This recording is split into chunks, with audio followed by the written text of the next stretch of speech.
What's up, everybody? Welcome back to the channel. Thanks for tuning in. Thanks for rocking with me. I do appreciate it. I'm back in the hood this morning getting my hair cut. I just got my hair cut. And I was thinking on the way here that I had not done a hood survival essential worksheet list for y'all in a while. So I decided to do 4 or 5 more points on how to survive in the hood should you find yourself here visiting or get lost or whatever, how to survive. If I turn my camera around, even right now, there's guys doing business probably 20 yards in front of me. I've been parked here for a while because I've been here for over an hour, so my car's running, but they don't care. But anyway, this wasn't even gonna be one of the ones that I put on the list for today, but it just so happened to happen to me, so I'm gonna add it as number one. If you go to a black barber in the hood and he owns the business, he's got his own business, just know he's not gonna open on time. And I wasn't even gonna put that on there. But if you go to a black barber in the hood and he opens the business himself, he owns it, or he runs the shop, just know most of the time they're not gonna open on time. So if you used to being able, you can go to a store, they say we open at 8 o'clock, they may open at 7:58. They say we open at 9, they may open right at 9 while you standing in front of the door, but by 9:01, everybody's inside. Black barber shops don't operate that way. In the hood, they don't operate that way. If they say my man opens at 9 o'clock every Saturday, he didn't get here to 9:30. He didn't get here to 9:30. That's when I'm making this video. So I wasn't even gonna put that on there. So if you like time and you very anal about things going according to what the protocol says supposed to do, black barbershops in the hood is not for you. That's number one. I wasn't even gonna put that on there. That's free. But since it happened, I gave it to y'all. Number two, if you go to visit somebody in the hood and you see a car sitting on concrete blocks, don't lean or sit on that car. I know you're gonna say, Professor X, that car been sitting there for months. The last time I came to visit so and so, that same car was sitting there. The doors is open, the trunk is open. I should be able to lean and sit in that car. This is what I'm telling you. If you're not from there, the moment you sit on that car, somebody's gonna come running out of that house and act like that's a brand new Lexus or a brand new BMW or a brand new Aston Martin, and give you hell for you leaning on their car. Me and you know that the car is a piece of crap.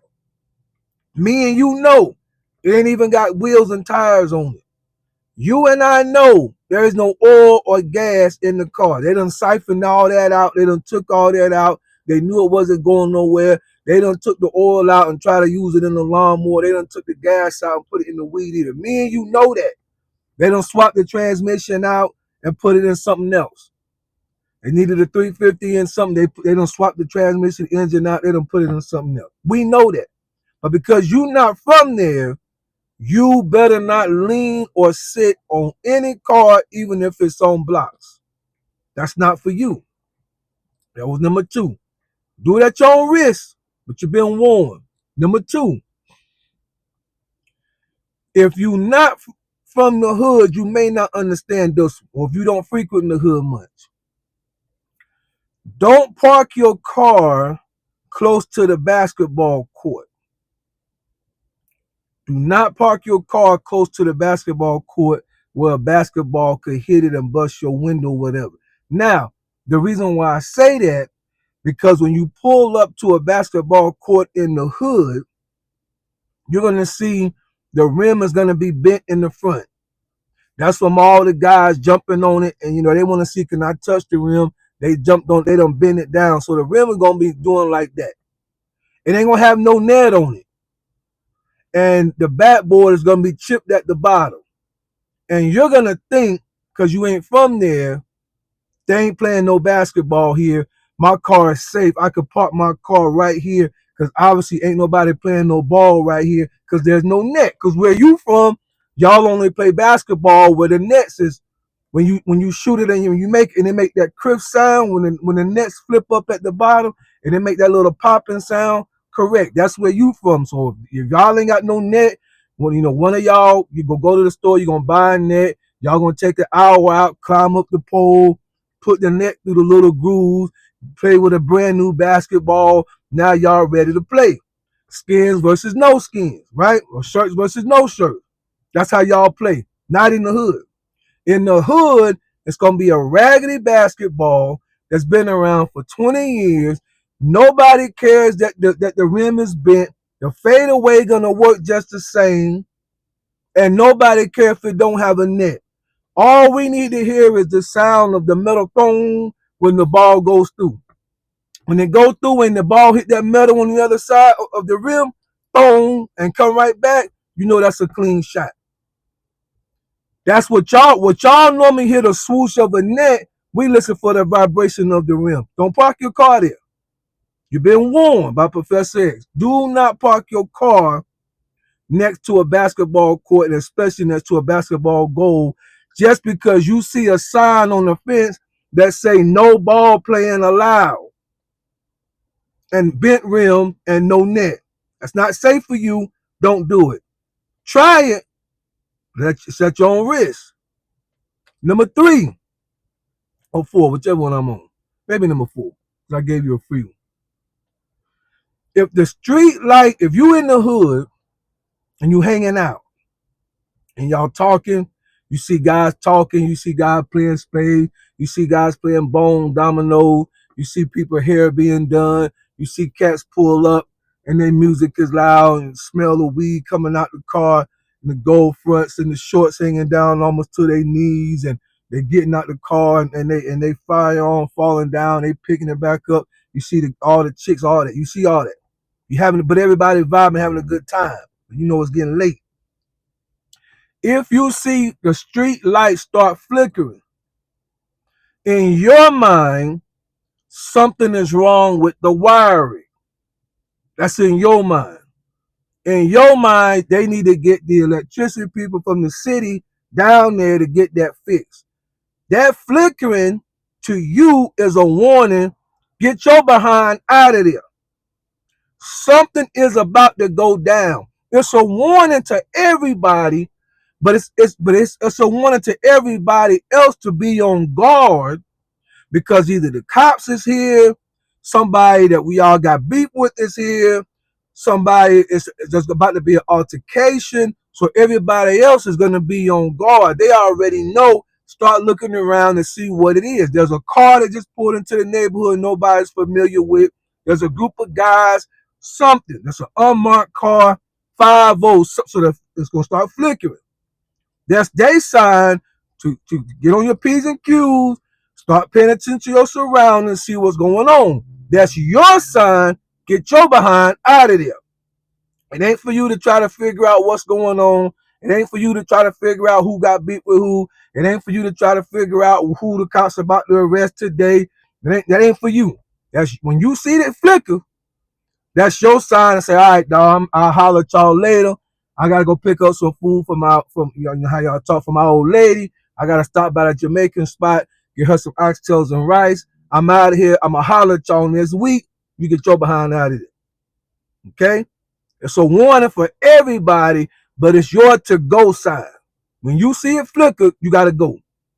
Stay at your own risk, but you've been warned. Whatever about to go down ain't got nothing to do with you. Last but not least, everybody ain't your cousin. But when you go into the hood, they're going to call you cousin. Okay? Cousin in the hood simply mean we ain't robbed you yet. So we're going to use words to make you feel like we are family. But there's no honor amongst thieves. There's no loyalty in the hood. There ain't none. Cousin is just a way to butter you up, smooth you over. What's up, cousin? Yeah, cause you let your guard down. Cousin just mean we ain't hit you up yet. We ain't hit the lick on you yet. That's what cousin mean. Cousin mean we ain't got you for them change yet. Cousin mean we ain't banged your girl yet. That's what cousin mean. Cousin mean we ain't took your car for a ride. Said, man, let me take it around the block, and then brought it back 6-7 hours later, and you can't get a hold of us, and ain't no gas in it, and we give you a bunch of excuses why we had to be gone so long. Cousin just mean we ain't took advantage of you yet. We ain't robbed you. We ain't deceived you yet. We ain't got over on you. We ain't hoodwinked you yet. That's all cousin mean. They ain't your family. Everybody ain't your cousin. Remember that. Because you're going to hear it. You're going to be like, man, they accepting me. They call me cousin. They must think we fam. That's what they're going to talk like. They must think we fam. No, don't fall for it. It simply means we ain't got you yet.